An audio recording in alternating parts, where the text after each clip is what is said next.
அஸ்ஸலாமு அலைக்கும் friends, welcome to மர்சிரா flowers. இன்றைக்கி நம்ம சேனலில் பார்க்க போகிற ரெசிபி கீரை கட்லட். சில குழந்தைங்களுக்கு பார்த்திங்கன்னா கீரை பிடிக்காது. ஸோ அந்த மாதிரி இருக்கிற டைமில் நம்ம கீரையில் இந்த மாதிரி கட்லட் செஞ்சு ஈவினிங் ஸ்நாக்ஸாக கொடுக்கலாம். சரி வாங்க, கீரை கட்லட் எப்படி செய்யுதுன்னு பார்க்கலாம்.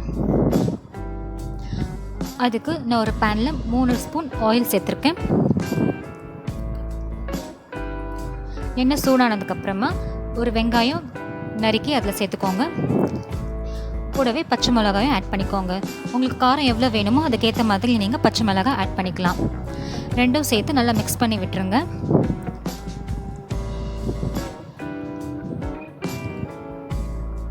வெங்காயம் கொஞ்சம் வதங்கினதும் ஒரு 1/2 டேபிள் ஸ்பூன் அளவுக்கு இஞ்சி பூண்டு பேஸ்ட்டு சேர்த்துக்கோங்க.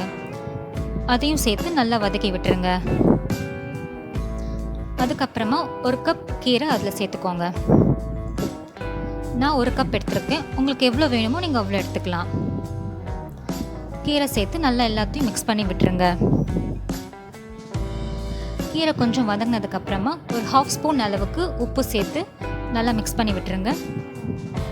அதுக்கப்புறமா ஒரு 1/2 டீஸ்பூன் மிளகாத்தூள், 1/4 டீஸ்பூன் மஞ்சள் தூள், அது ரெண்டும் சேர்த்து நல்லா கலந்து விட்டுருங்க. நீங்கள் எந்த கீரை வேணாலும் எடுத்துக்கலாம். நான் இன்றைக்கி சிறுகீரை எடுத்திருக்கேன். கீரை கொஞ்சம் நல்லா வதங்கினதுக்கப்புறமா ஒரு 1/4 கப் அளவுக்கு பொட்டுக்கடலை மாவு சேர்த்துக்கோங்க. பொட்டுக்கடலை நீங்கள் உங்களுக்கு எவ்வளோ வேணுமோ அவ்வளோ நீங்கள் எடுத்துக்கலாம். அது கீரைக்கு ஏற்ற மாதிரி நீங்கள் எடுத்துக்கலாம். அதை சேர்த்து நல்லா மிக்ஸ் பண்ணி விட்டு இந்த மாதிரி வரணும். ஃபைனலாக கொஞ்சம் கொத்தமல்லி தழையும் சேர்த்துருங்க. சேர்த்து நல்லா மிக்ஸ் பண்ணி விட்டுருங்க. அதுக்கப்புறமா கொஞ்சம் தண்ணி சேர்த்துக்கோங்க.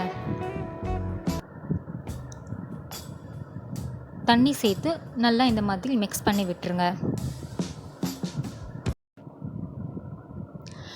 அவ்வளோதாங்க, நம்ம கீரை கட்லெட்டுக்கு தேவையான பேஸ் ரெடி ஆயிடுச்சு. இப்போ இது கொஞ்சம் ஆற வச்சு ஆறுனதுக்கப்புறமா இந்த மாதிரி கொஞ்சம் கொஞ்சமாக எடுத்து உருட்டி இந்த மாதிரி லைட்டாக ப்ரெஸ் பண்ணி விட்டுருங்க.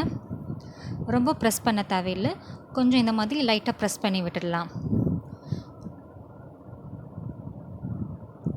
இந்த மாதிரி லைட்டாக ப்ரெஸ் பண்ணி விட்டதுக்கப்புறமா பிரெட் தூளில் 2 சைடுமே நல்லா டிப் பண்ணி எடுத்துக்கோங்க.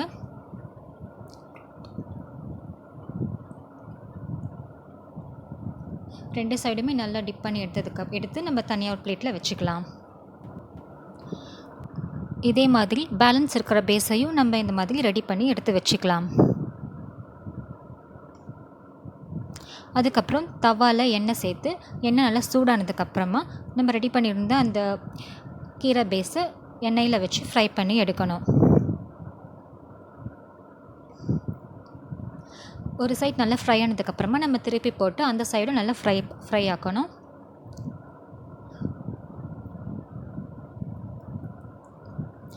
ரெண்டு சைடுமே திருப்பி போட்டு நல்லா ஃப்ரை பண்ணணும். அப்போ தான் உங்களுக்கு நல்லா கிறிஸ்பியாக இருக்கும். பார்த்திங்கன்னா இந்த மாதிரி 2 சைடுமே திருப்பி போட்டு நல்லா ஃப்ரை ஆக்கிட்டு நம்ம ஒரு பிளேட்க்கு மாற்றிக்கலாம்.